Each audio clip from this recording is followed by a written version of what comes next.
Hello, everyone, and welcome back to the Babalian Money Show. Today, we're diving into a topic that gets a lot of buzz: stock market bubbles. Can you actually spot one before it pops? And more importantly, what should you do if you think you're in one? Let's get into it. First, a quick and important disclaimer. I am not a financial advisor, and this video is for educational and entertainment purposes only. Please always do your own research and consult with a qualified professional before making any investment decisions. Your financial situation is unique, and all investing involves risk. So, what exactly is a stock market bubble? Imagine blowing up a balloon. It gets bigger and bigger, but the air inside isn't sustainable. Eventually, it pops. A stock market bubble is similar. It happens when the prices of assets, like stocks or even entire sectors, are driven up to levels far beyond their fundamental value. This is usually fueled by hype, speculation, and a fear of missing out or FOMO. People aren't buying because the company is solid. They rebuying because the price is going up, and they hope to sell it to someone else for an even higher price. This is often called the greater fool theory. Now, for the big question, can you spot one? The first major sign is what we call irrational exuberance. This term was famously used by former Fed Chair Alan Greenspan. It's when investors become overly optimistic and ignore traditional valuation metrics.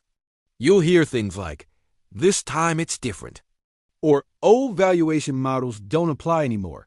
When people start justifying sky-high prices with new, unproven theories, that's a red flag. Everyone seems to be an expert, and your taxi driver or your barista starts giving you hot stock tips. That widespread, almost manic public participation is a classic symptom.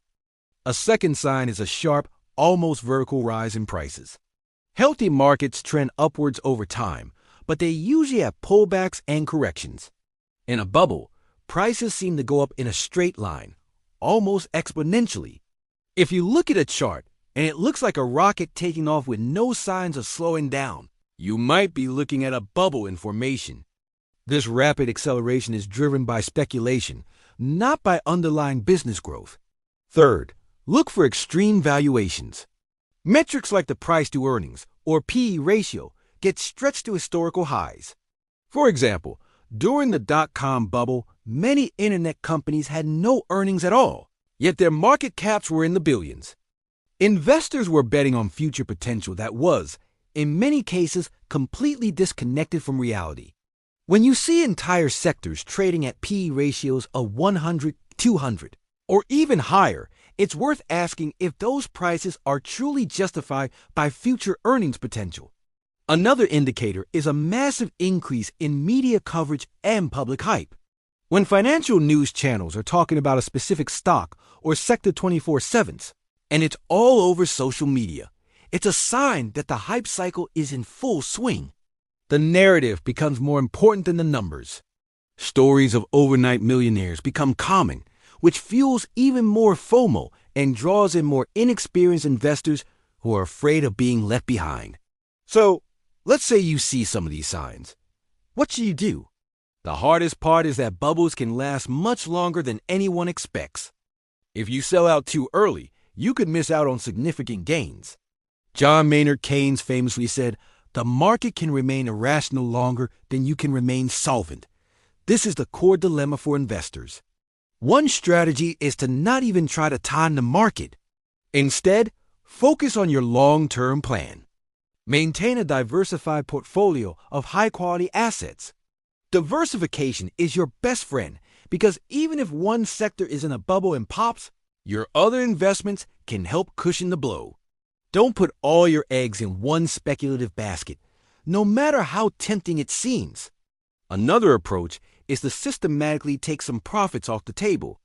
If a particular stock or fund in your portfolio has experienced massive gains and now makes up a disproportionately large part of your holdings, consider rebalancing.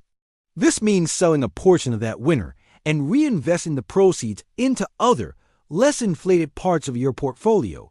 This isn't about timing the top perfectly. It's about managing risk. You lock in some gains while still keeping skin in the game. It's also crucial to stick to your own investment principles. Don't get swept up in the hype. Do your own research. Understand what you are investing in. Ask yourself, does this company have a solid business model, real earnings, and a competitive advantage? If you can't answer those questions with a confident yes, you might be speculating, not investing. Remember what Warren Buffett says. Be fearful when others are greedy, and greedy when others are fearful. During a bubble, everyone is greedy. That's your cue to be cautious. Let's recap the key warning signs. First, widespread irrational exuberance and the "this time is different" narrative. Second, a parabolic rise in asset prices. Third, extreme valuations that are completely detached from fundamentals. And fourth, excessive media hype and public speculation.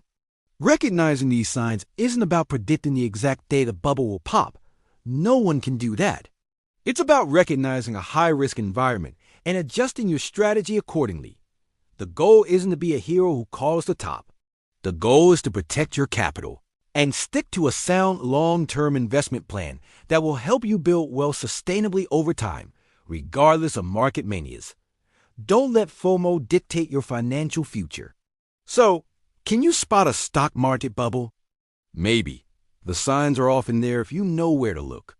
But the more important skill is having the discipline to not get swept away by it. Focus on quality, stay diversified, and always think for yourself. That's all the time we have for today on the Babalian Money Show. I hope this was helpful in demystifying market bubbles. If you found this video valuable, please give it a thumbs up and, more importantly, hit that subscribe button and ring the bell so you don't miss our future videos. We post new content every week to help you become a smarter, more confident investor. Thanks for watching, and I'll see you in the next one.